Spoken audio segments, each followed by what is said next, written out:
Bismillahirrahmanirrahim. Assalamualaikum warahmatullahi wabarakatuh. Hari ini kita akan belajar Jawi untuk pelajaran keempat untuk topik imbuhan awalan ber, ter dan per. Okey, kita tengok dalam buku teks muka surat 32. Okey, imbuhan awalan yang pertama ialah imbuhan awalan ber. Yang kedua, ter, dan yang ketiga, per.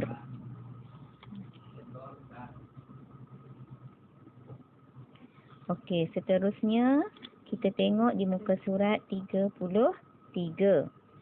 Okey, untuk imbuhan awalan ber. Okey, kita fahamkan dahulu apa itu imbuhan awalan ber, per dengan ter. Okey, setiap imbuhan awalan ber, ter dan per pada kata dasar yang bermula dengan huruf alif, hendaklah dikekalkan huruf alif pada awal kata dasar tersebut. Okey, tak kisahlah huruf alif ini bunyinya a, i ataupun u, asalkan ejaan jawinya bermula dengan huruf alif. Okey, perkataan yang pertama ialah untuk imbuhan ber. Perkataan yang pertama ialah adab. Okey, apabila kita tambah imbuhan ber, terus kita tambah dengan adab. Kita tidak boleh keluarkan ataupun gugurkan huruf alif. Kekalkan sahaja perkataan ataupun ejaan tersebut. Okey, yang kedua ialah perkataan iman. Walaupun dalam bahasa Melayu kita sebut iman tu start dengan huruf I, tapi untuk Jawi, untuk ejaan Jawi, iman bermula dengan huruf alif. Jadi apabila kita tambah imbuhan awalan ber campur dengan perkataan iman, kita kekalkan huruf alif. Okey, jadi beriman. Perkataan yang ketiga ialah perkataan ulang. Untuk ejaan ulang dalam Jawi bermula dengan huruf alif.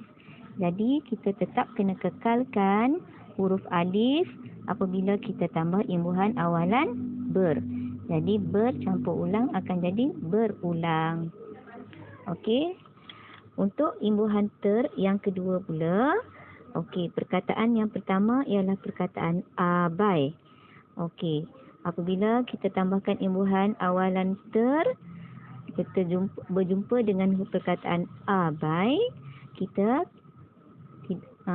kekalkan huruf alif. Jadi perkataan tersebut terabai. Perkataan yang kedua ialah ikat. Okey, untuk ejaan Jawi, ikat kita mulakan dengan huruf alif. Jadi apabila kita tambah imbuhan awalan ter campur dengan ikat, jadi perkataan terikat. Jadi tetap kekalkan huruf alif.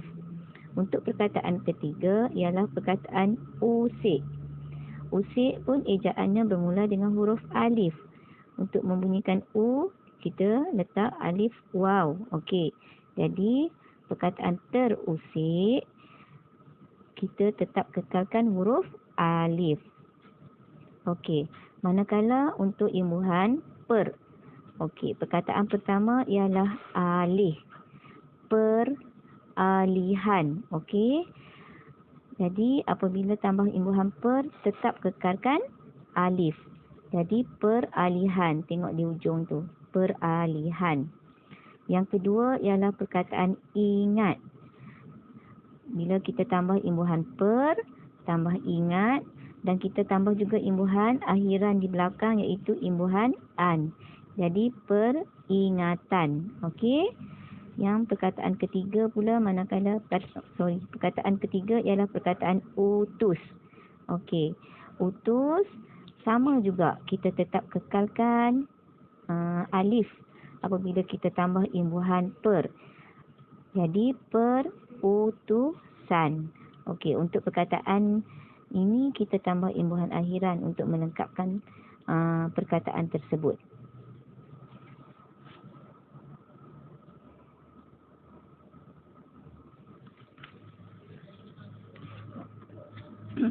Okey, seterusnya ini adalah aktiviti di muka surat 34. Aktiviti ni apabila dalam soalan adalah satu latihan yang wajib dijawab, iaitu petikan. Okey, petikan ni kalau dalam soalan adalah 20 markah. Jadi semua pelajar kena faham dan kena tahu membaca untuk jawi tersebut. Okey. Kita boleh tengok ustazah baca dengar Okey. Okey. Satu pertandingan hafazan Al-Quran peringkat negeri Selangor telah diadakan di Dewan Masjid Sultan Salahuddin Abdul Aziz Shah Alam semalam. Muhammad Hakim bin Hashim dari daerah Gombak telah beroleh kejayaan sebagai juara dalam pertandingan tersebut. Dia merupakan murid yang rajin menghafaz Al-Quran setiap hari. Walaupun dia baru berusia 10 tahun, namun bakatnya begitu terserlah.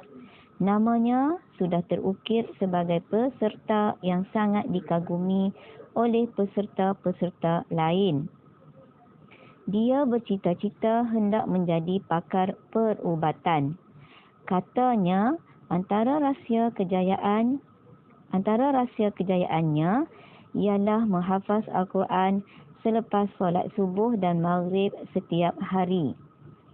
Selain itu, dia berusaha bersungguh-sungguh menjaga tingkah laku dan tutur kata serta memperbanyakkan doa terutama menjelang pertandingan dilangsungkan.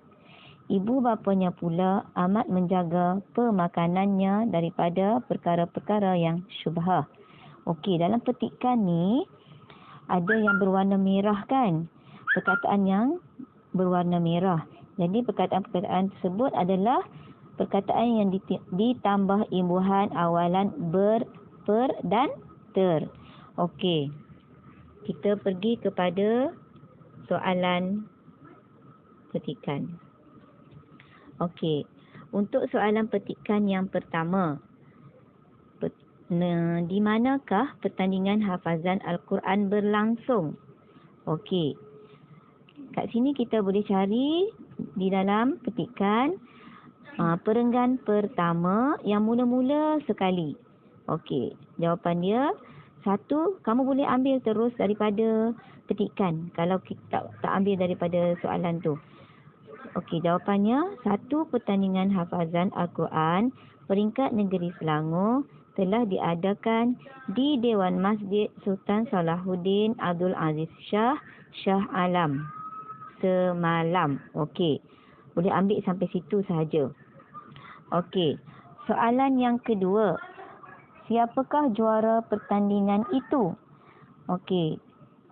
Kat sini, dekat perenggan pertama juga, ayat yang kedua. Jawapannya di situ. Okey. Muhammad Hakim bin Hashim dari daerah Gombak telah beroleh kejayaan sebagai juara dalam pertandingan tersebut. Boleh ambil di situ terus jawapannya. Ataupun kita boleh ambil daripada soalan. Juara pertandingan itu ialah Muhammad Hakim bin Hashim dari daerah Gombak. Okey. Soalan yang ketiga. Berapakah umur Muhammad Hakim? Okey, ini kita boleh ambil juga daripada soalan. Okey, umur Muhammad Hakim ialah 10 tahun.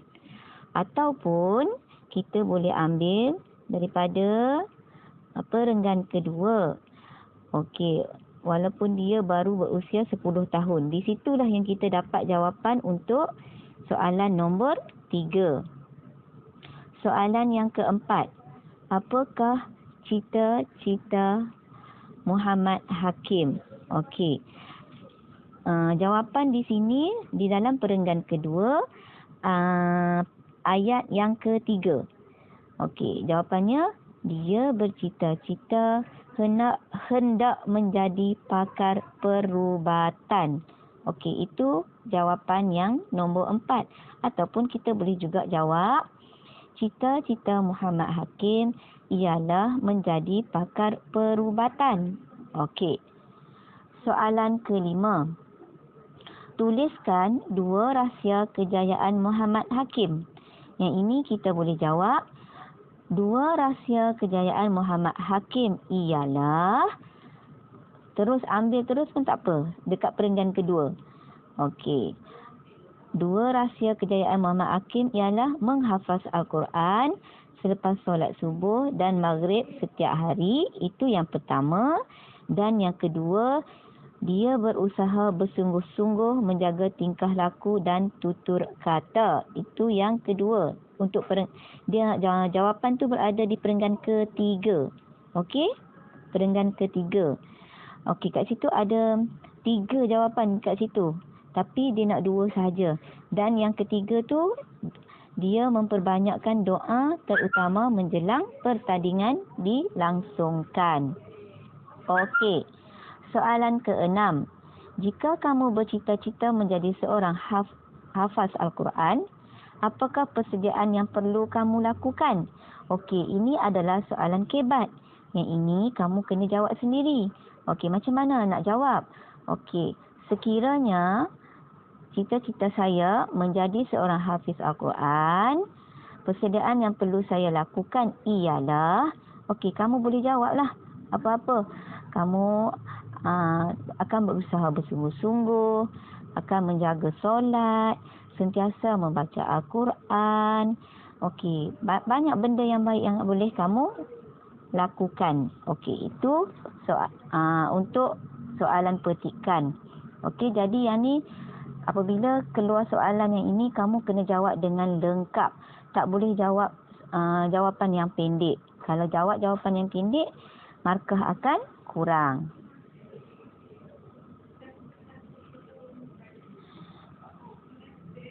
Okey, sekarang untuk jawapan latihan di muka surat 35, jauhikan perkataan secara lisan. Okey. Nampak. Kat sini kamu boleh nampak jawapan yang Ustazah dah masukkan dalam liveboard ini. Okey, perkataan yang pertama ialah perkataan terampun. Kata dasarnya ialah ampun. Okey, jadi apabila kita tambah imbuhan kita terus masukkan ejaan tersebut, perkataan terampun. Yang kedua ialah perkataan berulang. Kata dasar tersebut ialah ulang. Alif, waw, lam, nga. Okey, jadi apabila kita tambah perkataan imbuhan kita terus tulis sahaja. Berulang. Untuk perkataan ketiga, perkataan berundur. Okey, kata dasarnya ialah undur. Imbuhannya ialah Jadi, kita terus tulis perkataan berundur. Okey. Seterusnya ialah perkataan terikat. Kata dasarnya ialah ikat. Okey, alif, ya, kaf, ta, ikat. Jadi, apabila kita tambah imbuhan kita terus tulis macam biasa saja, terikat. Seterusnya ialah perkataan peringatan. Kata dasarnya ialah ingat. Yang ini kita tambah imbuhan awalan, dan imbuhan akhiran, an. Jadi, kita terus tulis peringatan. Seterusnya, yang terakhir ialah perkataan peralatan. Kata dasarnya ialah alat. Di sini kita tambah imbuhan awalan dan imbuhan akhiran an. Jadi, ejaan peralatan seperti yang Ustazah dah masukkan. Jadi, dekat sini, perkataan kata dasar tersebut bermula dengan huruf alif. Jadi, kita tidak perlu buang huruf alif. Okey?